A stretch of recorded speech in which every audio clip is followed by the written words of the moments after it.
জিব্রাইল নিজেই জবাব দিতেছেন, আল ফাতিমাতু সাইয়্যিদাতু নিসাই আহলিল জান্নাহ, ইয়া রাসূলুল্লাহ, ইয়া হাবিবাল্লাহ। ওগো নবীজি, আপনার মেয়ের জন্য কাঁদতে হবে না। আপনার মেয়েকে আল্লাহ সাধারণ কোনো মহিলা বানান নাই। দুনিয়ার মধ্যে যেমন দামি বানিয়েছেন, আপনার মেয়ে দুনিয়ার জমিন থেকে যাওয়ার পরে আল্লাহ জান্নাতে শুধু বানাবেন না, আল্লাহ আপনার মেয়ে ফাতেমাকে জান্নাতের মহিলাদের সরদার বানায় দিবে। আল্লাহ নবী রাহমাতুল লিল আলামিনের কান্না বন্ধ হয় না, নবীর কান্না বন্ধ হয় না। এবার জিব্রাইল প্রশ্ন করে, নবী গো, আপনি কি আপনার দুই নাতির জন্য কাঁদেন নাকি? হাসাইন আর হুসাইনের জন্য কাঁদেন নাকি? নবী কোনো কথা বলেন না। এমনি জিব্রাইল বলে, আল হাসান ওয়াল হুসাইন সাইয়্যিদা শাবাবি আহলিল জান্নাহ। ও নবী, আপনার দুই নাতির জন্য কাঁদবেন না। আপনার দুই নাতিকে আল্লাহ সাধারণ কোন যুবক হিসাবে বানান নাই। পৃথিবীর জমিনে যেমন আমার আল্লাহ তাকে শ্রেষ্ঠ মানব হিসাবে বানিয়েছেন, শ্রেষ্ঠ উম্মত হিসাবে বানিয়েছেন, আমার আল্লাহ আপনার দুই নাতিকে মরতে দেরি হবে, আল্লাহ তাআলা তাদেরকে জান্নাতের যুবকদের সরদার বানাতে দেরি করবে না। আল কোরআনের সৈনিক আমি নেই কপড়া যায়, এই কাল্লার গোলাম আমি, এই তো পরিচয় আমার, এই তো পরিচয়। আমরা কোরআনের সৈনিক হতে রাজি আছিনি? খারাপ লাগতেছে? ঢুকিও তো নাই আলোচনা, এখনো ঢুকবো ইনশাল্লাহ। আল কোরআনের সৈনিক আমি নেই কপড়া জয়, এক আল্লাহর গোলাম আমি, এই তো পরিচয় আমার, এই তো পরিচয়। এই পৃথিবীর সবই নকল,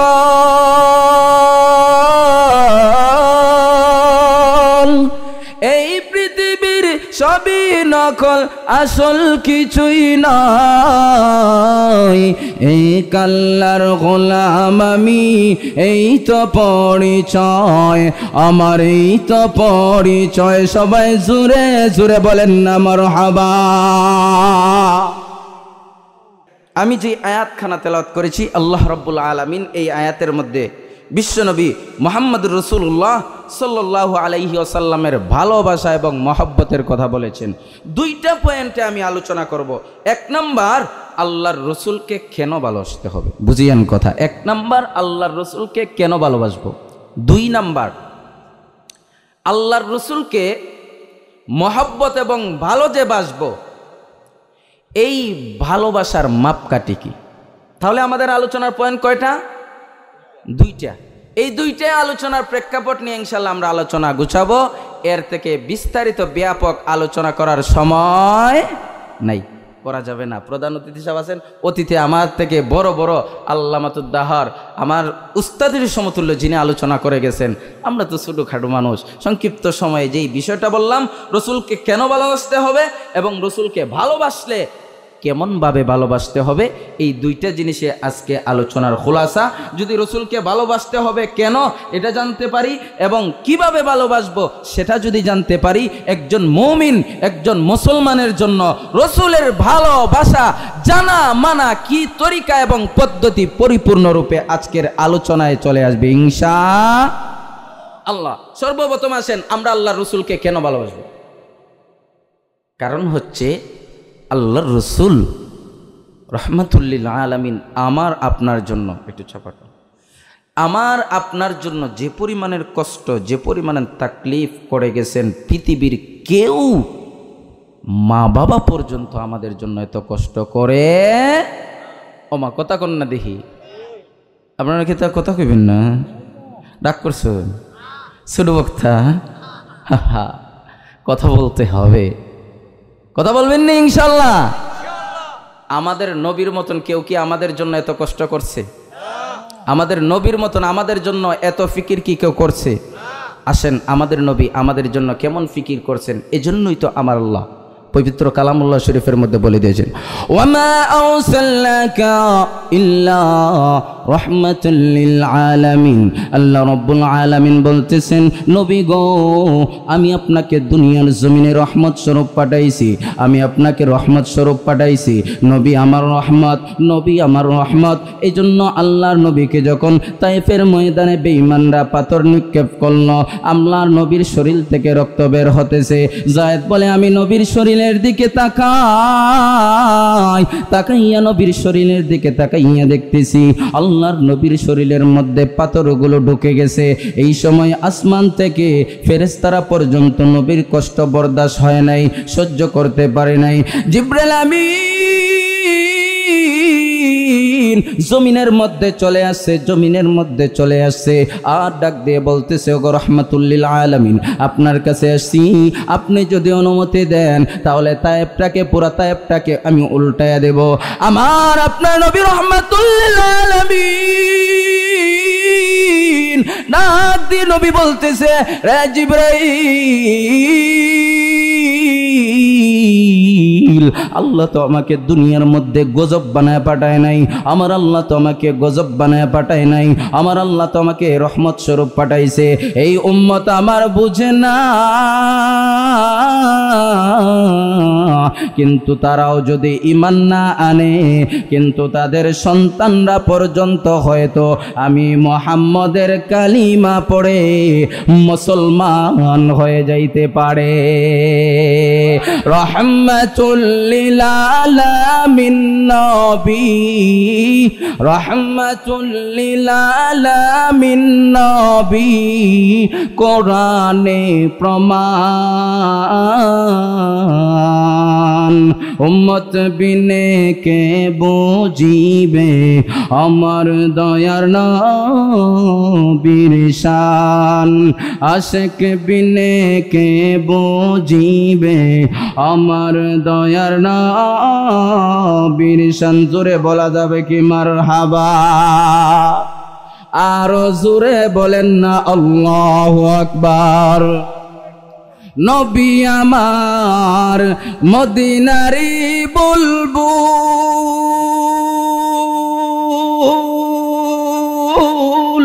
তাই তো আল্লাহ ভালোবেসে নামটি দিলেন হাবিবে রাসূল। ওই নবীকে না মানিলে, ওই নবীকে কষ্ট দিলে পাবে না জান্নাত। উম্মত বিনে কে বুঝিবে আমার দয়ার নবীর শান। জোরে বলেন আল্লাহু আকবার। আমার আপনার নবী রাহমাতুল লিল আলামিন। কেন নবীকে অনুসরণ করব? কেন নবীর কথা মানিয়ে চলব? কেন নবীকে আমাদের অনুসরণ করতে হবে? আমার আপনার নবী রাহমাতুল লিল আলামিন আমার আপনার জন্য কেমন ফিকির করেছেন, আমার আপনার প্রতি নবীর কেমন দরদ ছিল। তিনটা অবস্থা বলবো। আল্লাহর নবী রাহমাতুল লিল আলামিন আনন্দের সময় উম্মতের ফিকির করতেন, দুঃখের সময় উম্মতের ফিকির করতেন। আমার আপনার নবী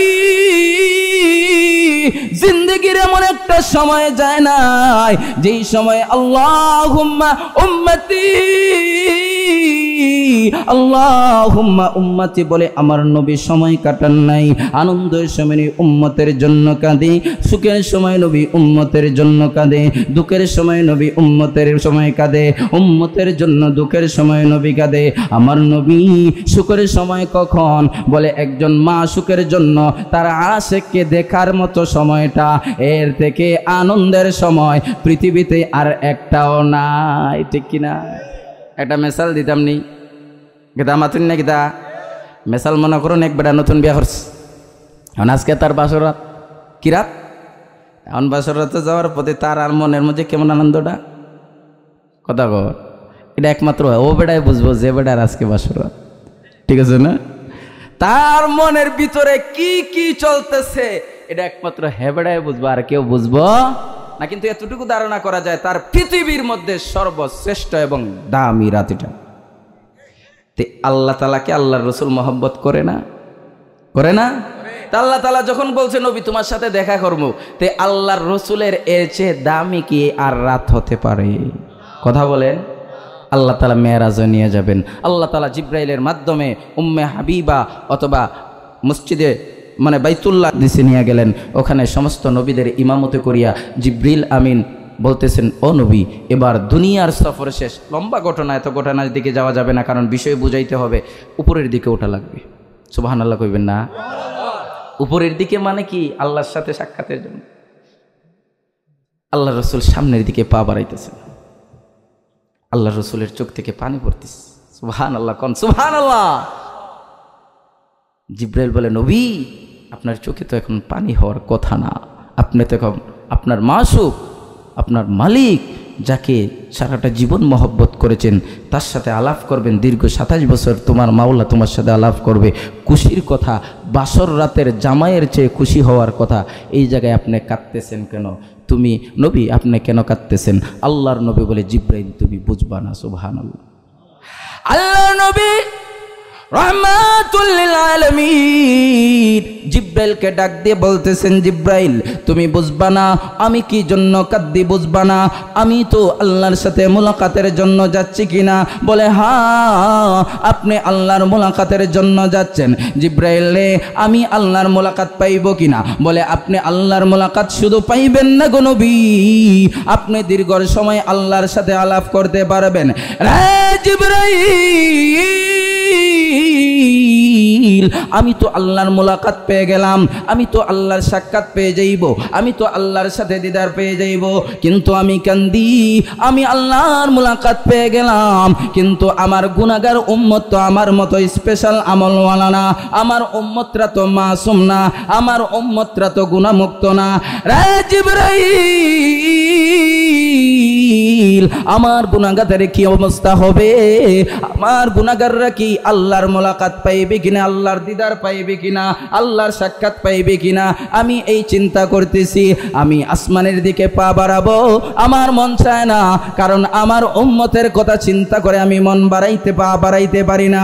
আল্লাহ রাব্বুল আলামিন জিব্রাইলের মাধ্যমে আল্লাহ নবীর কাছে ওহী পাঠায়া জানায় দিলেন, ও নবী আপনি চিন্তা করবেন না, টেনশন করবেন না, আপনার উম্মতের জন্য টেনশন করবেন না, আপনি আমার সাথে দিদার হবে, আপনি আমার সাথে আলাপ করবেন, দেখা করবেন, উম্মতের জন্য ফিকির করতেছেন, উম্মতের জন্য ফিকির করবেন না, আপনি আমার কাছে আসেন, আমি আপনাকে এমন একটা হাদিয়া দিব। আপনি তো একবার আমি আল্লাহর সাথে দিদার করেছেন, আপনার গুনাহগার উম্মতকে আমি এমন একটা হাদিয়া দিব, আপনার গুনাহগার উম্মত একবার নয় দৈনিক 5 বার আমি আল্লাহর সাথে মুলাকাত করবে। সুবহানাল্লাহ জোরে কোন না? তাহলে আমার নবী সুখের সময় উম্মতের জন্য কাঁদছেনি? লম্বা করা যাবে না। এবার আসেন আমার আপনার নবী দুঃখের সময় উম্মতের জন্য কেমন কান্দেন। আল্লাহর রাসূল মুমূর্ষ অবস্থায়, মুমূর্ষ বুঝেননি? অসুস্থ হয়ে গেছেন রে বা, আমার আপনার নবী অসুস্থ হয়ে গেছেন। নবী 3-4 দিন ধইরা মসজিদে যাইতে পারেন না। আবু বকর উমর মদিনার মধ্যে হাহাকার হয়ে গেছে, নবী ইমামতি করতে পারেন না, শরীরের মধ্যে প্রচন্ড জ্বর। এমন সময় একদিন হঠাৎ করে আল্লাহর নবী ফাতেমা পাশে বসা ডাক দিয়ে ফাতেমাকে বলতেছেন, দরজায় কে ডাক দেয়, দরজা খুল। ফাতেমা দরজা খোলার জন্য যায়, ওইদিকে আল্লাহ রাব্বুল আলামিন আল্লাহর প্রেরিত ফেরেশতাকে অন্য আদেশ দেয়। ফাতেমা দরজা খুললেন। দরজা খোলার পরে ফাতেমা রাদিয়াল্লাহু তাআলা আনহু তাকায়া দেখেন, এত বিশাল আকৃতির একটা মানুষ, এত বিশাল, যেই মানুষটার মনে হয় 5-7 জমিনের নিচে হবে, তার মাথা হবে সাত আসমানের উপরে এত বিশাল আকৃতির মানুষ। এমনি ফাতেমা ডাক দিয়ে বলে, ও মোহাম্মদ, ও আমার আব্বা জান, কেমন মানুষ গো বাবা, কেমন মানুষ? আমি মদিনার মানুষকে দেখলাম, মক্কার মানুষকে দেখলাম, বিভিন্ন জায়গা থেকে আপনার সাথে সাক্ষাতের জন্য মানুষ আছে, কিন্তু গো বাবা এই মানুষটা কেমন মানুষ, কেমন মানুষ? দুনিয়ার কোনো মানুষের সাথে মিল নাই। এই মানুষটা আপনার দরজারে হাজির, আমি তার পরিচয় জানতে চাই। আল্লাহর রাসূল কিন্তু ঠিকই বুঝে ফেলেছেন কে আছে। আল্লাহর নবী বলেন, ও মা ফাতেমা, এ আর কেউ না, এ হলো হাজা মালাকুল মাউত।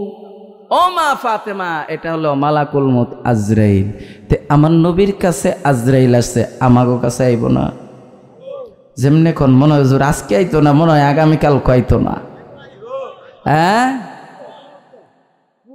গতকালকের আগের কালকে কুড়িগ্রাম এক প্রোগ্রামে, পাশে এর আগের দিন এক মাহফিলে, লাস্ট আখেরে মোনাজাত শেষ, আমিন বলতে দেরি সাথে সাথে মাহফিলের ভিতরে একজন মুসল্লি দুনিয়া থেকে চলে গেছে। তাহলে মরণের কোনো গ্যারান্টি আছে? মরণ থেকে বাঁচা সম্ভব? আজরাইলে ঘুষ দিনে নিব? আজরাইল আসবে রে ঠিকই, মরণ কিন্তু হয় না রে বিকি, নেই না রে ঘুষ বাড়াতে হায়া, ঠিক না? ঘুষ দিলে চলবো? নবীর কাছে যে জায়গায় আজরাইল আমাদের কাছে আইবনি। এমন একটা প্রশ্ন, দুনিয়ার সিস্টেম হলো যে মারা যায় হেইতে আজরাইলে দেখে, ঠিক না? এছাড়া আর কেউ দেখে? তেহন কত হইলো ফাতেমাকে লে দেখলো? এটা একটা প্রশ্ন না? প্রশ্ন এটা আপনারা মানে জাগেনি? যদি জাগে বুঝমা আলোচনা বুঝতেছেন, জাগেনি? এখন কত হইলো নিয়ম হইলো যে মারা যাবে হেই দেখবে, এছাড়া আর কেউ দেখবে না। কিন্তু আল্লাহর নবীর মেয়ে কেন দেখলো? কারণ আছে। কারণ হচ্ছিল আল্লাহর নবী কইছে দরজায় কে যেন ডাক দেয়, ঠিক আছে না? এবার যদি ফাতেমা দরজা খুলে, নিয়ম অনুযায়ী তো দেখবে দরজায় কেউ নাই। এখন যদি ফাতেমা দরজা দেখার পরে মনে করে আমার আব্বা অসুস্থ, অসুস্থতার কারণে মনে হয় উল্টা পাল্টা কইছে, এটা ভাবতে পারে না। এজন্য আগেই আমার আল্লাহ বুঝছে, ধারণা করতে পারে।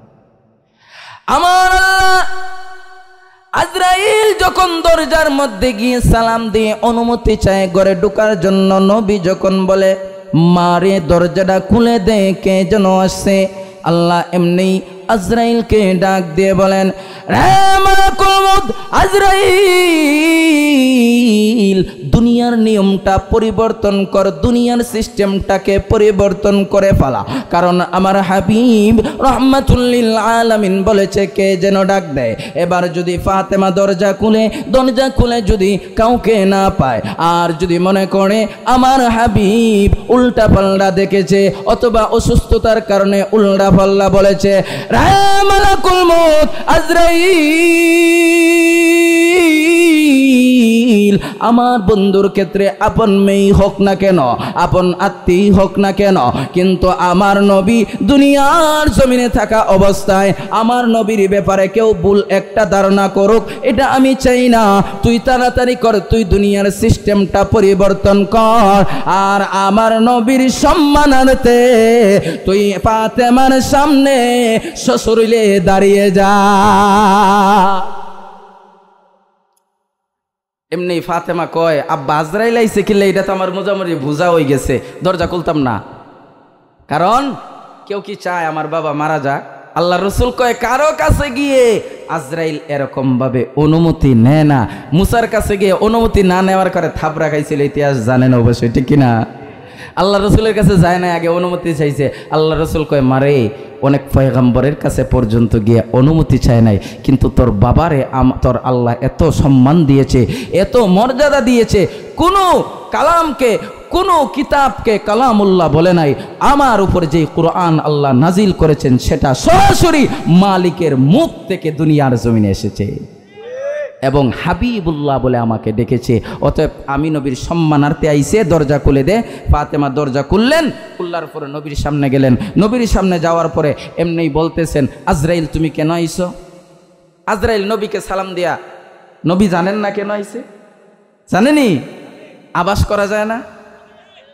যখন আপনার পূর্ব দিগন্তে অথবা উত্তর দিগন্তে যখন প্রচণ্ড মেঘ জমা হয় তখনই বোঝা যায় আজকে বৃষ্টি আসবে। এবং ওই আপনার বৃষ্টির মেঘ যে জমা থাকে ওই মেঘের পরিমাপে আমরা বুঝতে পারি জ্বর কম হবে না বেশি হবে, তুফান বেশি হবে না কম হবে, এটা আমরা বুঝতে পারি ঠিক না?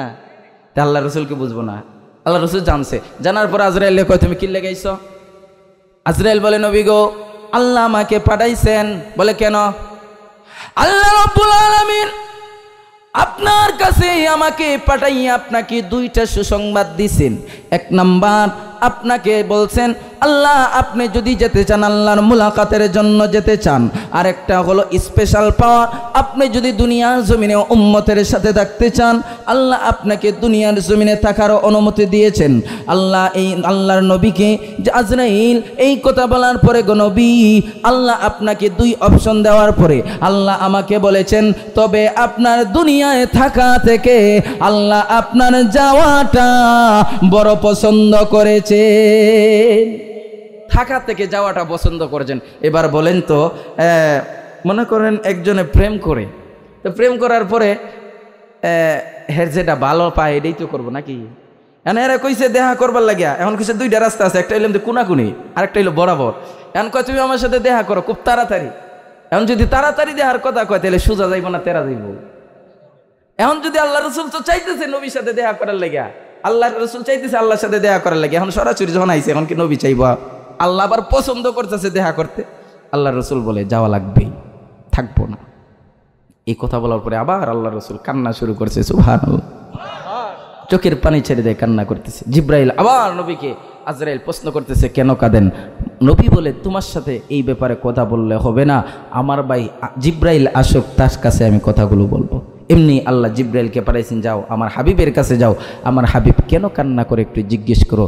এমনি হাবিবের কাছে এসা জিব্রাইল প্রশ্ন করে নবী গো আপনি কি জন্য কাঁদেন, কার জন্য কাঁদেন, কি জন্য আপনি কাঁদতেছেন? নবী কোনো কথা বলেন না। এমনি জিব্রাইল বলতেছে নবী মনে হয় আপনি আপনার মেয়ে ফাতেমার জন্য কাঁদেন নাকি, ফাতেমার জন্য কাঁদেন নাকি? নবী কোনো কথা বলেন না। জিব্রাইল নিজেই জবাব দিতেছেন আল ফাতিমাতু সাইয়্যিদাতু নিসাই আহলিল জান্নাহ ইয়া রাসূলুল্লাহ ইয়া হাবিবাল্লাহ। নবীজি আপনার মেয়ের জন্য কাঁদতে হবে না, আপনার মেয়েকে আল্লাহ সাধারণ কোনো মহিলা বানান নাই, দুনিয়ার মধ্যে যেমন দামি বানিয়েছেন আপনার মেয়ে দুনিয়ার জমিন থেকে যাওয়ার পরে আল্লাহ জান্নাতে শুধু বানাবেন না, আল্লাহ আপনার মেয়ে ফাতেমাকে জান্নাতের মহিলাদের সরদার বানায় দিবে।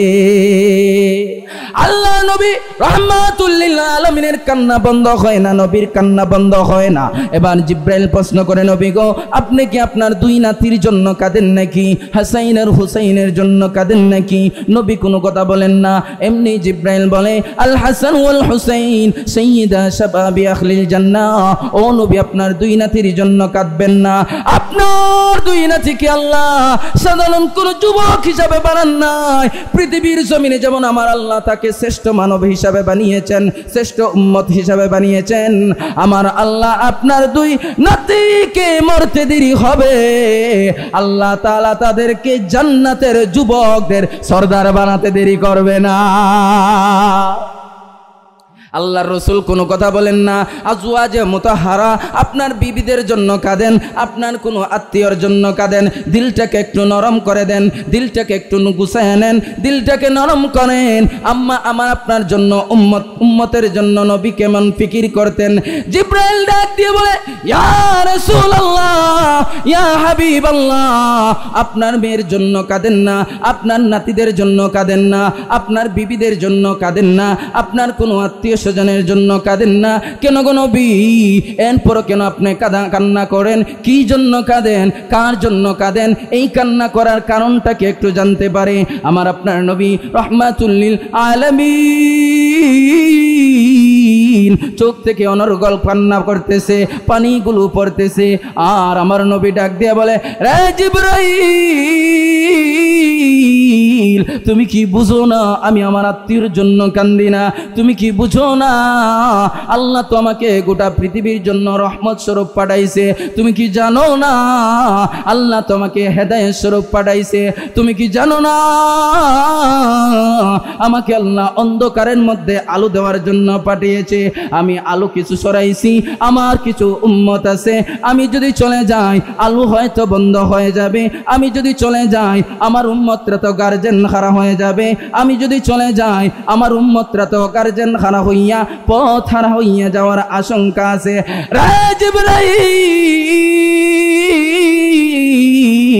আমি কান্না করি, আমার গুনাহগার উম্মতের কি অবস্থা হবে? আমার গুনাহগার উম্মতের কি অবস্থা হবে? আমি চলে যাওয়ার পরে আমার উম্মতেরা তো পথ হারা হয়ে যেতে পারে। আল্লাহর কাছে আমার আবদার, আল্লাহর কাছে একটা আমার পাওনা, আল্লাহর কাছে আমার একটা দাবি, যতক্ষণ পর্যন্ত আমার গুনাহগার উম্মতের ব্যাপারে আল্লাহ কোনো ফয়সালা না দিবে ততক্ষণ পর্যন্ত আমি মালাকুল মউত আজরাইলের সাথে কথা বলবো না। কিন্তু আমরা কি নবীরা এরকম মহব্বত করি? নবীর উম্মত দাবি করি সুন্নাহ মানি না, নবীর অপমানে তোমার হৃদয়ে কাঁদে না, ঠিক কিনা? নবীর উম্মত দাবি করি সুন্নাহ মানি না, নবীর অপমানে তোমার হৃদয়ে কাঁদে না। তুমি বিজাতীয় সংস্কৃতিতে সপেছ পরাণ, তুমি কেমন মুসলমান? বলেন না, কেমন মুসলমান তুমি, কেমন মুসলমান? নামাজের সাথে নাই পরিচয়, মানো না কোরআন, তুমি কেমন মুসলমান? খারাপ লাগতেছে? আসতে কই কেন? খারাপ লাগতেছে নি? শেষ কইরা দে চলতো কতক্ষণ? এই যে একজনে কয় কতক্ষণ চলতো? এটা কি ডিজেল দিয়া মানে তেল ভরছেন যে মেশিন স্টার্ট দিয়েছেন আর চলতেছে? আমরা একটা মানুষ, প্রতিদিন আমাদের সময় দিতে হয় সব জায়গায়, বেশিক্ষণ আলোচনা করব না। এবার আসেন, আল্লাহর রাসূল সুখের সময় দুঃখের সময় সব সময় উম্মতের ফিকির করেছেন কিনা? আমি আলোচনা একদিকে বাদ দিলাম, আল্লাহর রাসূলের পুরা জিন্দেগীর সব সময় উম্মতের ফিকির করছেন। এই উম্মতের ফিকিরের দুইটা দিক, আনন্দ এবং দুঃখের সময়, সুখ এবং দুঃখের সময় যদি কেউ উম্মতের কারো জন্য ফিকির করে, তাহলে অন্য সময় কি ফিকির করার কথা একবার বয়ান করা লাগে? কথা কন? কেউ যদি সুখের সময় খুব আনন্দে আছে, এখন মনে করেন আপনার ফোন দিয়ে কইতেছে, ভাই আমি আলহামদুলিল্লাহ খুব আনন্দে আছি, কবেন যাই হোক, লোকটা অভাবের সময় যেমন ভুলে নাই, আনন্দের সময় ভুলে নাই। আবার দুঃখের মধ্যে আছে এরপরে ফোন দেয়, ভাই খুব কষ্টে আছে, আপনিও কষ্টে আছেন জানি, কিন্তু আপনার কাছে আমার কষ্ট ভাগাভাগি করতে চাই, আপনিও আপনার কষ্টটা আমার কাছে দিন। এই দুই পয়েন্ট যদি হয়ে যায়, তৃতীয় নাম্বার স্বাভাবিকভাবে খোঁজ খবর নেওয়ার ব্যাপারে কি আর প্রশ্ন করা দরকার আছে? এর মানে হলো আল্লাহর রাসূলের পুরাটা জিন্দেগি উম্মতের ফিকির করে কাটায় গেছে।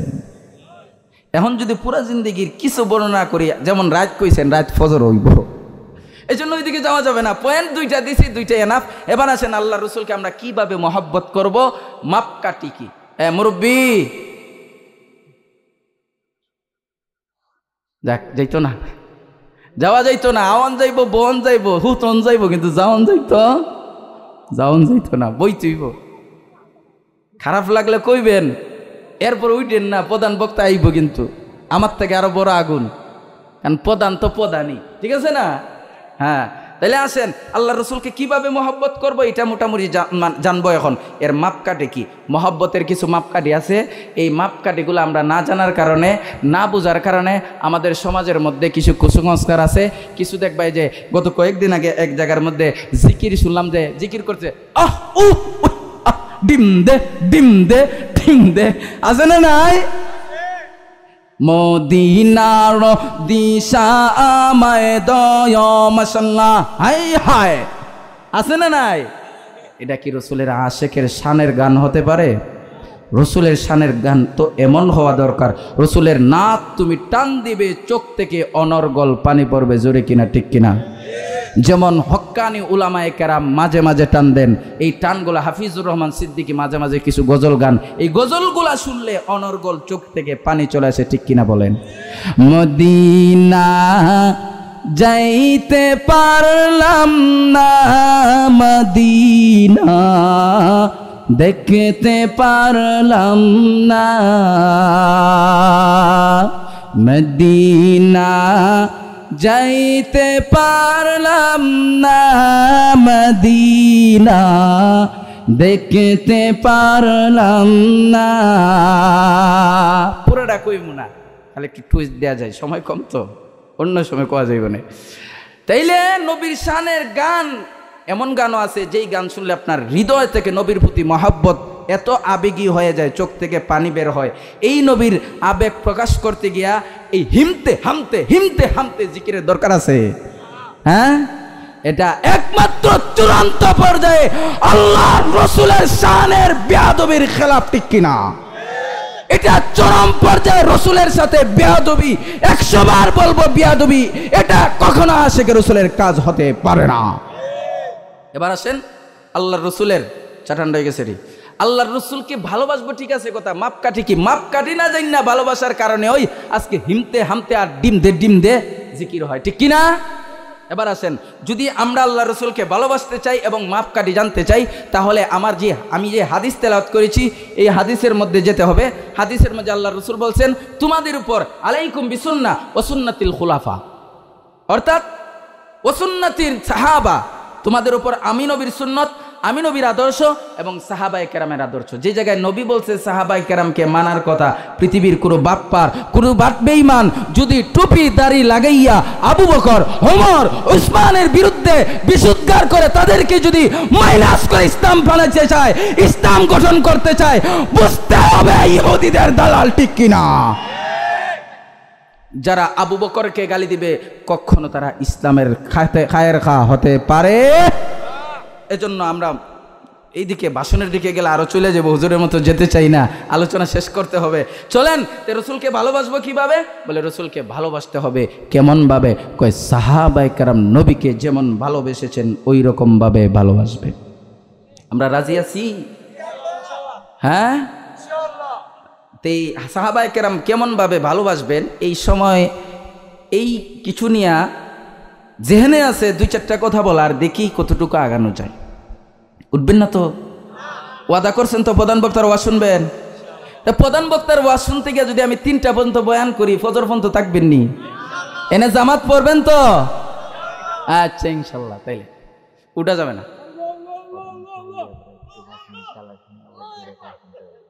আচ্ছা ঠিক আছে, 35 মিনিট। আচ্ছা ঠিক আছে, আচ্ছা তাইলে আসেন আল্লাহ রসুলকে কেমন ভাবে মহব্বত করব, এর মাপকাঠি হইল সাহাবায়ে কেরাম। সাহাবায়ে কেরাম যেমন ভালোবেসেছেন এমন ভালোবাসা দরকার। এছাড়া যদি ভালোবাসতে চায় এটা গুমরাহি হবে, গুমরাহি ছাড়া কিছু না।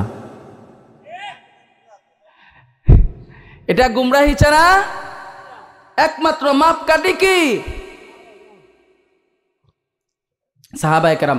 এবার আসেন সাহাবায়ে কেরাম আল্লাহ রসুলকে কেমন ভালোবেসেছেন, তারা কেমন ভাবে রসুলকে মহব্বত করেছেন। একবার আল্লাহর নবী রহমাতুল্লিল আলামিন আম্মা জানেরা হয়তো ঘর থেকে শুনতেছেন, আপনাদেরকে বলছি মনোযোগ দিয়ে কথাগুলো শুনেন, যে সাহাবায়ে কেরাম, সাহাবিয়া, মেয়েরা, মহিলারা রসুলের প্রতি কেমন মহব্বত ছিল।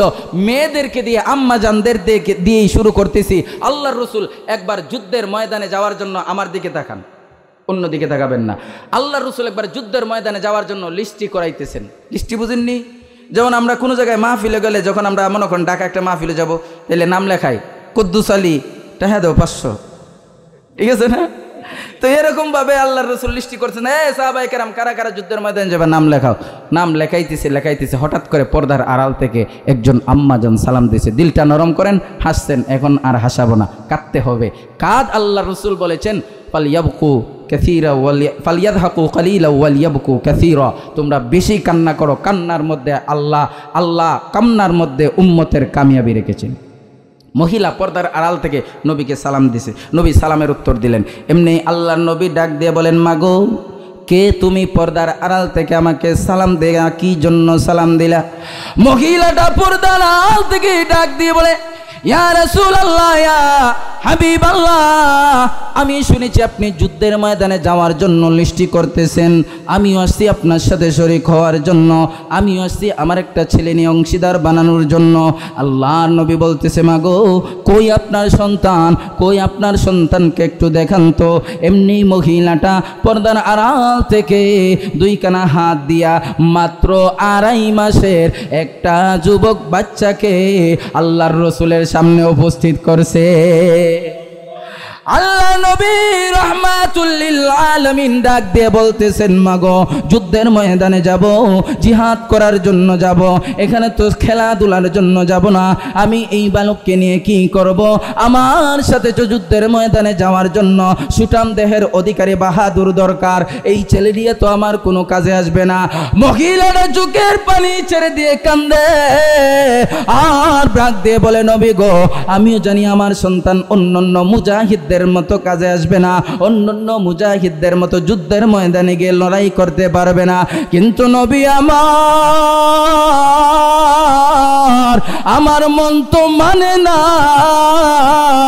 শুনছি আপনি যুদ্ধের ময়দানে যাবেন, লড়াইয়ের ময়দানে যাবেন, আপনাকে একা পাঠাই, সেটা আমার মন বরদাস্ত করে না, কারণ আমার স্বামী নাই, স্বামী যুদ্ধের ময়দানে গিয়ে শহীদ হয়ে গেছে, আমার সন্তানও নাই, তারাও শহীদ হয়ে গেছে, আবার কোনো ভাই নাই, আবার কোনো আমার বাবাও নাই জীবিত যে আপনার সাথে যুদ্ধের ময়দানে পাঠাবো। কিন্তু নবী আমার, আপনাকে আমি খালি হাতে একা একা পাঠাবো, একা একা পাঠাবো, সেটা আমার বরদাস্ত হয় না। ইয়া রাসূলুল্লাহ, ইয়া হাবিবাল্লাহ, আমি জানি আমার সন্তান অন্যান্য মুজাহিদদের মতো কাজে আসবে না, কিন্তু নবী গো, আমার সন্তানকে যদি আপনি যুদ্ধের ময়দানে নিয়ে যান তাহলে আপনার একটা কাজে আসবে। কাজটা হলো কি নবী গো জানেননি? বেঈমানরা যখন আপনার দিকে লক্ষ্য করিয়া তীরগুলো মারবে, বেঈমানরা যখন আপনার দিকে লক্ষ্য করিয়া তীরগুলা যখন মারবে গো নবী, ওই সময় যদি আমার সন্তান আপনার কাছে থাকে গো নবী, ওই সময় তীরটা যখন আসবে আপনার গায়ে, তীরটা আপনার গায়ে লাগার জন্য আসবে, আপনি আমার সন্তানকে ডাল হিসাবে ব্যবহার করবেন। আপনি যখন আমার সন্তানকে ডাল হিসাবে ব্যবহার করবেন, ডাল হিসাবে ব্যবহার করার কারণে আপনি নবীর গায়ে একটা আসল লাগবে না। ও দয়ার নবী, আপনার গায়ে আসর না লাগিয়া আবার হাজারো সন্তান যদি শহীদ হয়ে যায়, আপনার গায়ে তীর যদি তারপর না লাগে গো নবী, আপনাকে যদি আমি যুদ্ধের ময়দান থেকে ফিরার সময় সুস্থ অবস্থায় দেখি, ও নবী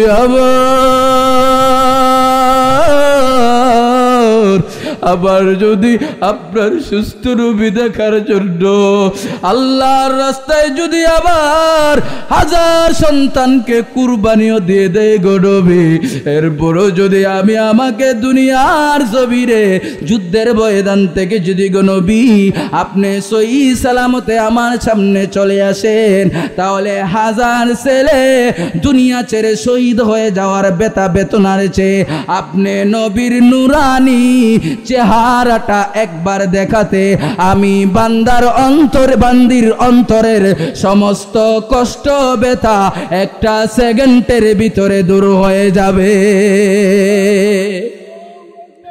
আমার বন্ধুগণ, যুদ্ধের ময়দানে নবী চলে গেলেন, সাহাবায়ে কেরামকে নিয়ে যুদ্ধের ময়দানে লিস্টি করে চলে গেলেন। যুদ্ধ চলতেছে, এক পর্যায়ে মুসলমানরা বিজয় অর্জন করলো। মুসলমানরা বিজয় অর্জন করার পরে আমার আপনার নবী বীরের ধ্বনিগুলো দিয়ে খুশিতে আনন্দে আত্মহারা হয়ে গেছে, কিন্তু আমার আপনার নবী রাহমাতুল লিল আলামিন চোখের মধ্যে কান্নার পানি। নবী তো জানে অনেক সাহাবী শহীদ হয়েছেন। আল্লাহর নবী ডাক দিয়ে বলে, এ আমার সাহাবায়ে কেরাম, কারাম আনন্দ পরে কর, অনেক সাহাবী আমার শহীদ হয়েছে, তাড়াতাড়ি কর, আমার সাহাবায়ে কেরামের লাশগুলাকে তোরা একত্রিত কর। নবীর কথা শুনিয়া সাহাবায়ে কেরামের লাশগুলাকে একত্রিত করতেছে। বাইরে দিলটাকে নরম করেন, দিলটাকে নরম করেন, আল্লাহ যদি মাফ করে তাহলে গুনাহ মুক্ত হয়ে যাইতে পারেন। চোখে যদি কান্না না আসে, পাশের মানুষের দিকে তাকায় দেখেন, এই ময়দানে কি এমন একজন নাই যেই বান্দার চোখ থেকে আল্লাহর ভয়ে নবীর মহব্বতে চোখের পানি পড়ে? এই ময়দানের থেকে যদি আজকে একটা বুড়া চোখের পানি ফেলাও,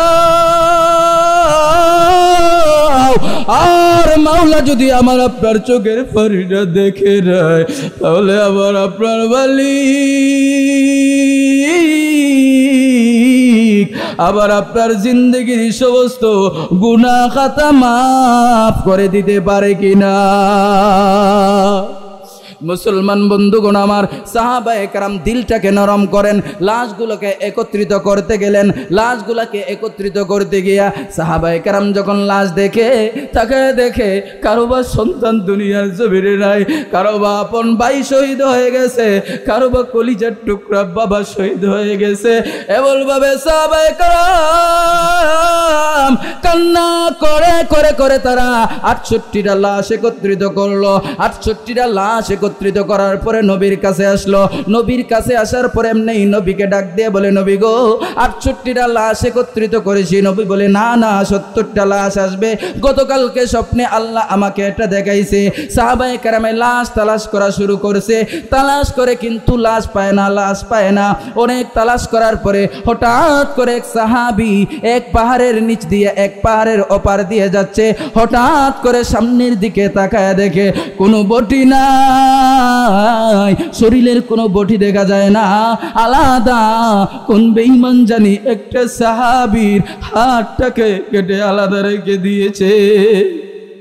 আর একটু সামনের দিকে আগায়, সামনের দিকে আগাইছে, তাকায় দেখে বেঈমান আর একটা পাকে আলাদা করে রেখেছে। আর একটু সামনের দিকে আগায় দেখে মাথাটাকে, কল্লাটাকে গর্দান থেকে আলাদা করে রেখে দিয়েছে। পাশের মধ্যে তাকায় দেখে সিরাটাকে পাক করিয়া কলিজাটা ঠান মারিয়াছি, কলিজাটা টান মারিয়া সিরিয়া টুকরা বিটুকরা করিয়া মুখ দিয়ে চাপাইয়া টুকরা বিটুকরা করে ফেলেছে। পুরোটা শরীরকে মাংসের মতো টুকরা টুকরা করে ফেলাইছে। সাহাবায়ে কেরামের কান্নার আওয়াজ,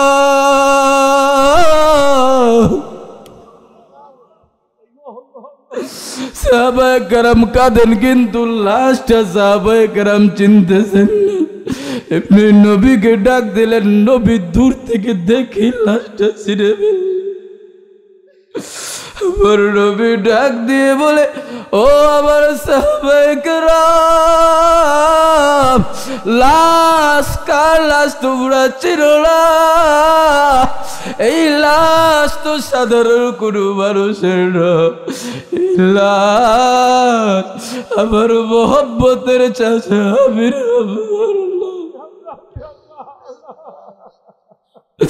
আমার নবী এত পরিবারের কাঁদলেন। মুহাদ্দিসিনে কেরাম, ঐতিহাসিকগণ বলেন, আমির হামজার মৃত্যুতে আমার নবী চিৎকার বেড়ে কেঁদেছিলেন। কখনো এমন ভাবে কাঁদেন না। এজন্য মুসলমান, আমাদের নবীর প্রতি মহব্বত রাখার দরকার আছে না নাই? আর জোরে কোন, নবীর প্রতি মহব্বত রাখার দরকার আছে না নাই? আল্লাহর রসুলের মেয়েরা রসুলের প্রতি মহব্বত রাখতো, পুরুষরা মহব্বত রাখতো, ছোট ছোট বাচ্চারাও মহব্বত রাখতো। আল্লাহর নবীর একজন সাহাবীর নাম ছিল বশীর ইবনে উকবা। উকবা রাদিয়াল্লাহু তাআলা আনহু আল্লাহর নবীর একজন প্রিয় সাহাবী ছিলেন। লম্বা করা যাবে না, লম্বা অনেক হয়ে গেছে, কষ্ট প্রদান দিকে দেওয়া যাবে না। বশীর ইবনে উকবা আল্লাহর রসুলের সাথে যুদ্ধের ময়দানে চলে গেছেন। যুদ্ধের ময়দানে যাইয়া যুদ্ধের ময়দানে শহীদ হয়ে গেছেন।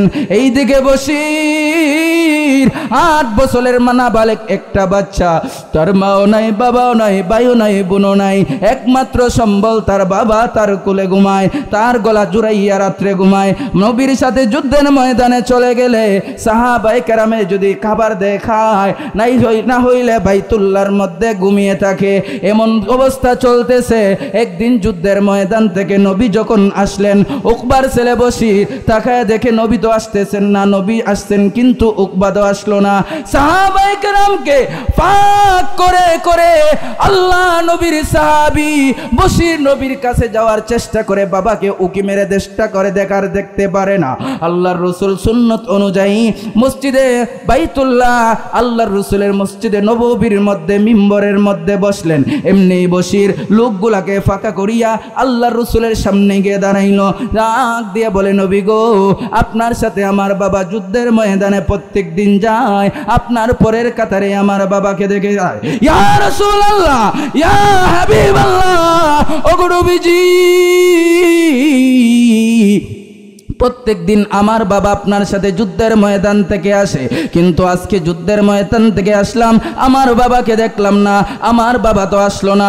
নবী গো, কই আমার বাবা? পিছনে কি রয়ে গেছে? কতক্ষণ সময় লাগবে? এমনি আল্লাহর রাসূল ডান দিকে চেহারাটা ঘুরাইলেন, আর আল্লাহর রাসূল মনে মনে চিন্তা করে এই নাবালেগ বাচ্চাকে কিভাবে আমি বুঝ দেব।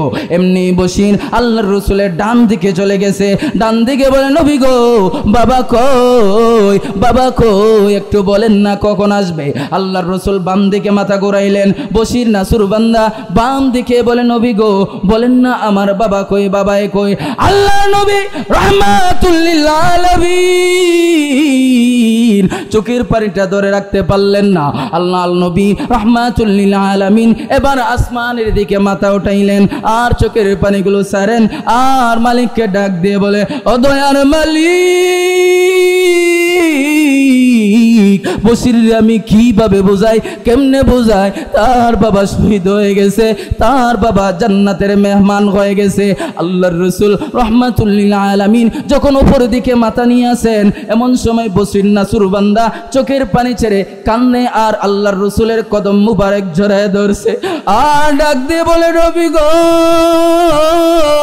কথা বলেন না কেন? আপনি তো জানেন আমার ভাই নাই, আমার বোন নাই, আমার বাউ নাই, থাকারও জায়গা নাই। ওই পূর্ব দিগন্তে তাকায় দেখেন, পশ্চিম দিগন্তে তাকায় দেখেন সূর্যটা ডুবে যাচ্ছে, অল্প কিছুক্ষণ পরে সূর্য ডুবে যাবে, সন্ধ্যা হয়ে যাবে। আমার বাবা যদি না আসে আমি কার গলায় জড়ায় ধরবো, কার গলায় জড়ায় ধরবো? বলেন না আমার বাবা কই, আমার বাবা কই গেলেন, এখন আসেন না। আল্লাহর রাসূল বরদাস্ত করতে পারলেন না, এমনি পা থেকে বশিরকে উপরে উঠাইলেন, আর আল্লাহর রাসূলের অস্ত্র জড়িত চক্ষু দিয়ে বশিরের দিকে তাকাইয়া ডাক দিলে, বশির আর কান্দিস না, তোর কান্না আমার বন্ধ হয় না, তোর বাবা জান্নাতে চলে গেছে, আমি তোর বাবাকে এনে দিতে পারবো না, তোর বাবার চলে যাওয়া আমি নবীকে অনেক ব্যতীত করেছে, তুই কানলে আমি সেটা বরদাস্ত করতে পারবো না। এমনি বশির ডাক দিয়ে বলে, ইয়া রাসূলুল্লাহ, ইয়া হাবিবাল্লাহ, ওগো নবীজি, আমার বাবা যে যুদ্ধের ময়দানে গিয়ে শহীদ হয়ে গেলেন, শহীদ হয়ে গেলেন, একটা বার কি আমার কথা চিন্তা করলেন না? আমার না মানাই, আমার না বাবা রে, আমার না কোনো ভাই বোন নাই, কার কাছে যাব, কার কাছে গিয়ে আশ্রয় নেব? কে আমাকে এখন কুলে নিয়ে ঘুমাবে, কার গলা জড়াইয়া ঘুমাবো, কে আমাকে আশ্রয় দিবে গো নবী? আল্লাহর রাসূল চোখের পানি ছেড়ে দিয়ে কাঁদতেছেন, এমন সময় আল্লাহর রাসূল জড়ায়া ধরে বশিরকে বলে, বশির, তোর বাবা চলে যাওয়ায় আমি বরদাস্ত করতে পারতেছি না, সহ্য করতে পারতেছি না, সহ্য করার মতো না। তবে শুনে রাখ, আমি নবী, আল্লাহ তো আমাকে জালেম হিসাবে পাঠান নাই, আল্লাহ তো আমাকে রাহমাতুল লিল আলামিন হিসাবে পাঠাইছেন। আমি ঘোষণা দিলাম, আজ থেকে আমি মুহাম্মদ, তুই বশিরের বাবা হয়ে গেলাম।